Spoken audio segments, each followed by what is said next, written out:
G'day guys and welcome to Lawn Dreams. Today I'm going to take you through my top 5 essential tips for autumn lawn care to ensure that you get through that dormant period in winter and set yourself up to dominate come springtime. So the first tip, make sure that your grass can receive plenty of light. A couple of tools of choice that I use for this, good old trusty Ryobi 18 volt hole pruner and a good old trusty leaf blower. Really want to make sure that we are allowing a maximum amount of sunlight to get onto the lawn in this season. There's a couple of ways to do that. So the first way is to ensure that we keep on top of all those falling autumn leaves, and we do a regular tidy up as the leaves are falling.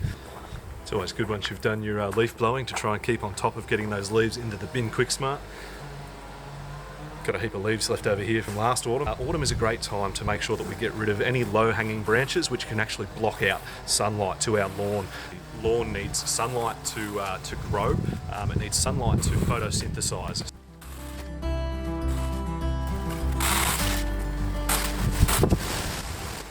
So as you can see, we've been able to clear up this spot right here behind me quite a lot from just cutting off a few branches there. Did take a few more down than I was anticipating and expecting to take down, but that's okay, getting things done. That's where I get a lot of my sun coming straight through there. So as this lily-pilly on the neighbouring fence gets a little bit bigger and stronger, it's that in conjunction with the tree was really sort of starting to encroach on my sun space. As we know, the sun is lower in winter and therefore doesn't get high enough to come up over the top of these trees. Shut up and sit down. Essential tip number 2 is to core aerate your lawn. Now, core aeration is generally a practice that's mainly thought of at springtime. Reasons are similar. It's very important to core aerate your lawn before winter to relieve that compaction that's been built up over summertime. Obviously, foot traffic on lawns during summer is a lot probably higher than other times of the year. You've got the kids out there playing and running under the hose and the sprinkler and whatnot. The main purpose is to open up that ground and allow nutrients, oxygen and water to get down into that root zone, to give it a health kick in the lead up to dormancy so you're ready to dominate for springtime.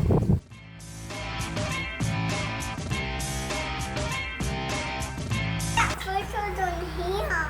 I can do some mowing with my lawnmower. But my lawnmower. So another essential for this time of year is to ensure that our lawn gets a good feed. During the winter months, your lawn won't actually be able to take up the nutrients, so it's sort of the last chance to ensure that it goes into the season with a good boost of energy. Now, I gave my lawn a bit of a feed here, slow to release granular fertilizer about a month ago, so it's had a bit of a nitrogen kick recently.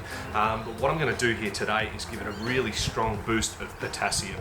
Potassium helps the plant fight diseases. Now, my lawn is quite prone to fungal attack, so what potassium will do is it will boost the immunity and disease resistance of that plant.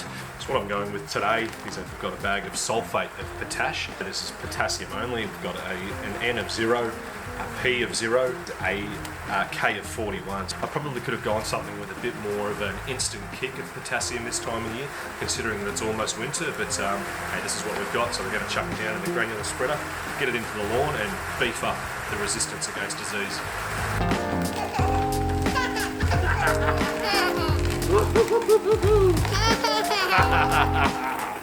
So as I've touched on in another video, which I'll just put a link onto up above here, you'll always see ratings on fertilisers of N, P, K, N being nitrogen. Nitrogen encourages leaf growth of the plant. P is phosphorus. Phosphorus is really good for developing root growth, and the K being potassium. So potassium is great for supporting plants to resist disease. Quick bit of potassium love for the tip-tough patch out the front too.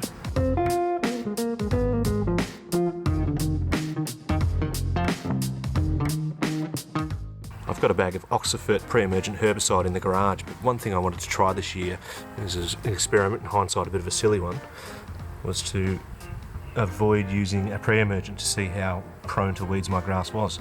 As I say, silly experiment because I'm already starting to see things like this here. We've got the signs of winter grass coming through, or Poa annua.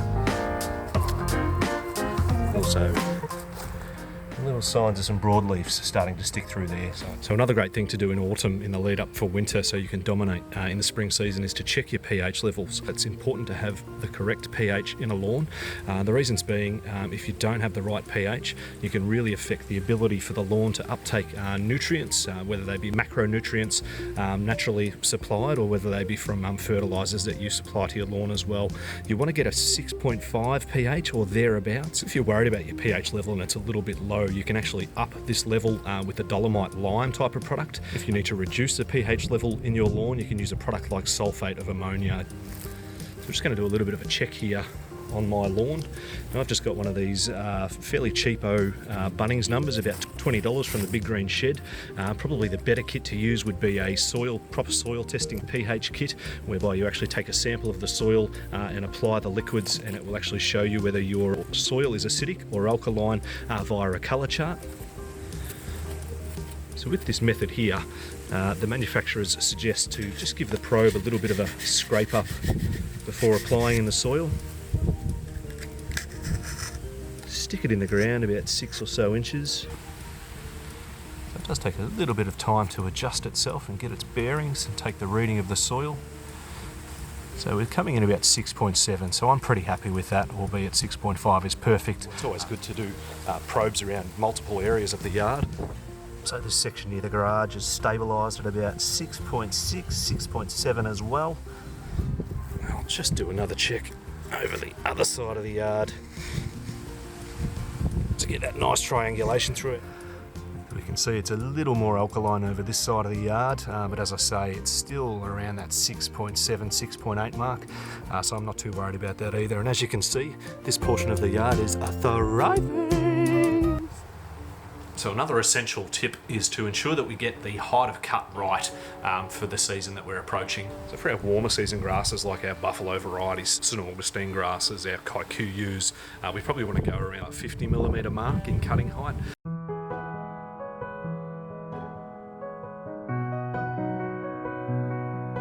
For our couch Bermuda types of grasses, we probably want to be down around that 35mm mark coming into the dormant season. But once again, for our cool season grasses, now's the time to take those a little bit lower. With the rotary, I'd usually be mowing around the 3 mark. I've just bumped that up to the 5 mark.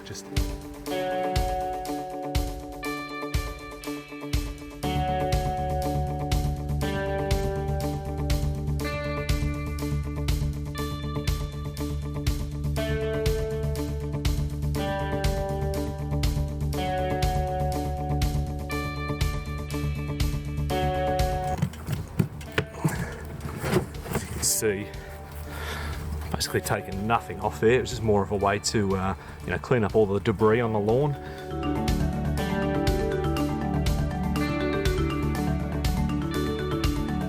Hope you enjoyed those quintessential tips to help you prepare your lawn for the dormant season in winter, to set yourself up to dominate in the springtime. If you enjoyed the content, give us a like. Please hit that subscribe button if you want to see more of this. And yeah, feel free to ask any questions. That's all today, guys, for Lawn Dreams. Tight stripes, guys.